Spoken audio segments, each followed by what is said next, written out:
Assalamualaikum warahmatullahi wabarakatuh. Halo, selamat datang di podcast kami bareng aku Tika Dan aku Sadina.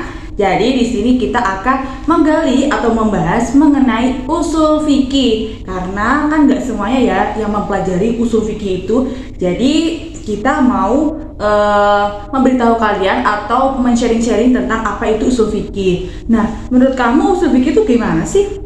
Jadi teman-teman, usul fikih itu adalah metode atau cara untuk menentukan hukum dari permasalahan yang ada.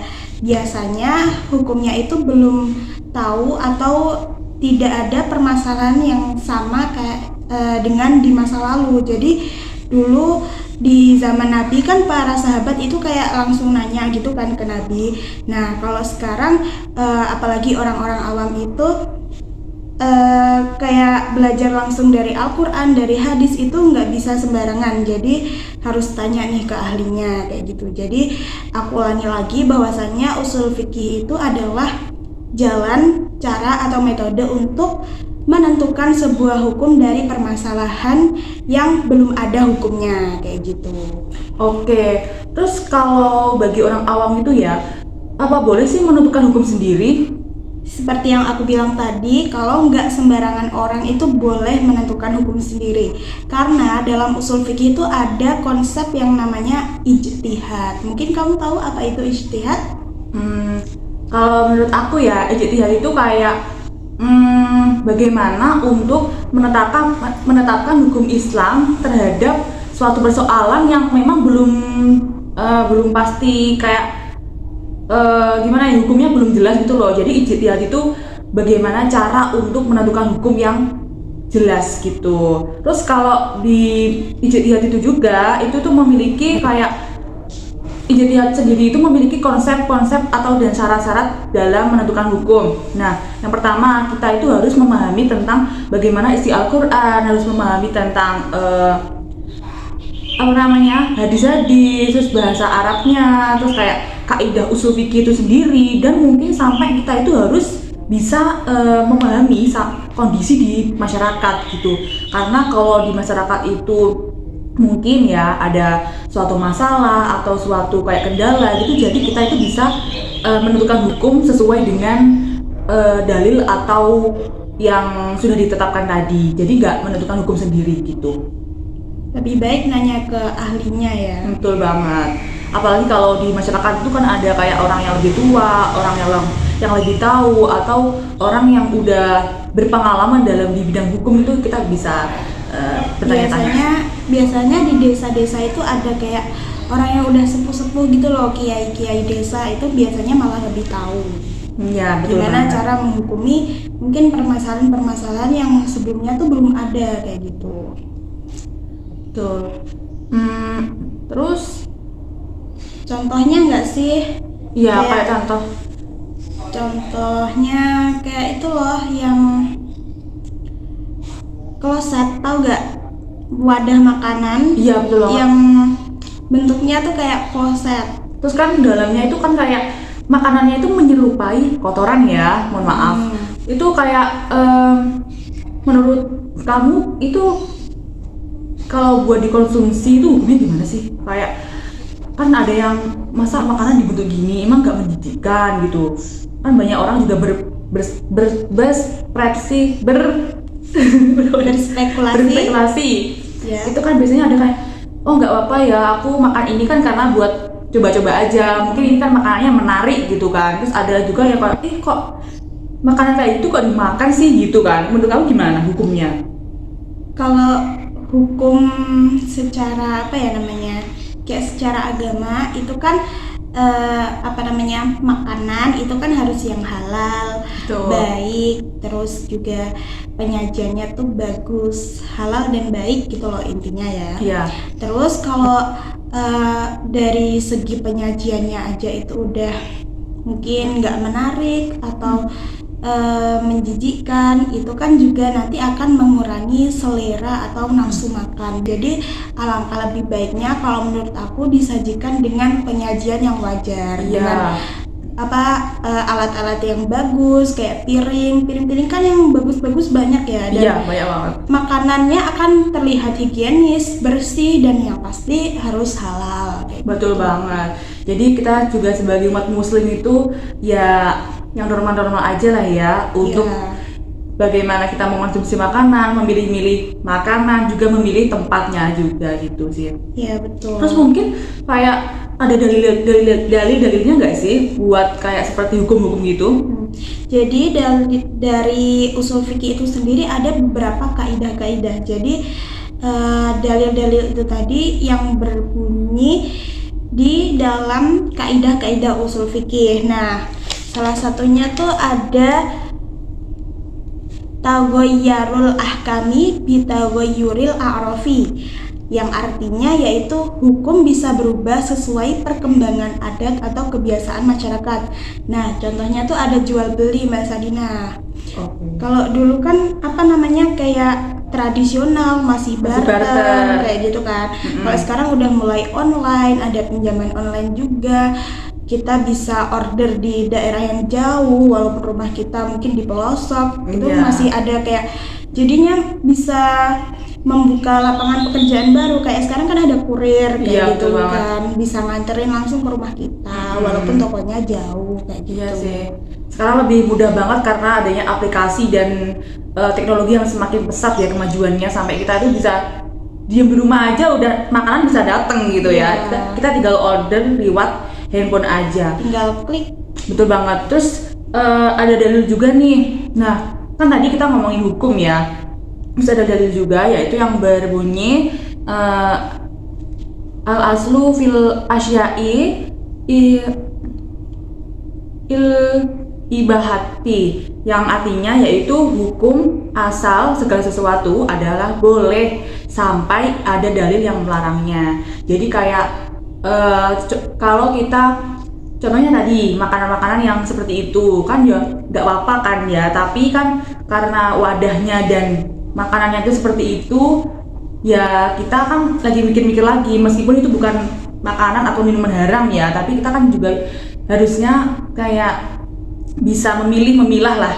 Nah, kalau memang di dalam makanan itu mengandung kayak makanan memang tidak diperbolehkan dalam Islam atau dalam buruk itu haram, kita boleh melarang seseorang atau melarang apapun itu untuk mengkonsumsi hal yang tidak boleh dikonsumsi atau haram itu tadi gitu. Terus lanjut ke dalam kesimpulannya ya Mbak Tika. Ya. Tadi kan kita sudah membahas mengenai usul fikih ya, dan itu sangat penting sekali untuk dipelajari, dan kayak semoga teman-teman juga paham ya apa yang kita sampaikan, dan itu menurutku juga sangat penting karena kalau kita tidak mengetahui hukum asalnya, kita juga tidak bisa gimana ya melakukan sesuatu tuh kayak canggung mau manggu itu loh teman-teman. Ragu-ragu gitu. Jadi alangkah baiknya sebelum kita melakukan sesuatu agar kita tidak terbelok ya, kita harus tahu hukumnya itu bagaimana, boleh atau tidaknya gitu. Karena segala sesuatu itu pasti ada aturannya, ada hukum asalnya. Bener banget. Ini tuh harus dipastikan boleh enggaknya, karena Islam tuh pasti ada halal haram, ada baik dan buruk kayak gitu, dan semua yang terjadi itu pasti ada dampaknya, entah itu positif atau negatif kayak gitu. Betul banget. Oke, mungkin ada tambahan lain nggak ya dari masalah usul fikih ini tadi? Nah, kalau kayaknya di era kita ini sekarang lagi maraknya penggunaan AI ya, entah itu untuk membantu kita belajar, terus bikin tugas, apalagi kita mahasiswa. Bahkan ada dosen-dosen yang menganjurkan kita untuk memakai AI, dalam artian kita nggak serta-merta kayak melimpahkan segala tugas dan tanggung jawab kita melalui AI, tapi menjadikan AI itu sebagai alat bantu. Betul banget. Gitu kan, kita kan kalau mengerjakan seperti kayak makalah, terus kayak ingin mencari materi-materi kan juga bisa di dalam AI, tapi kan kita harus tahu juga kan jurnal yang pasti atau jurnal yang benar, artikel yang benar juga, karena kan AI juga buatan manusia kan atau robot gitu. Jadi kita jangan serta-merta itu langsung percaya gitu aja gitu. Kita juga harus menggali menggali pengetahuan lain gitu. Jangan terpacu hanya ke AI saja, karena belum tentu dari AI itu memang benar 100% kebenarannya. Itu harus valid. Terus biasanya kita cari-cari kayak di Google Scholar, di jurnal Sinta, Garuda, dan sebagainya kan.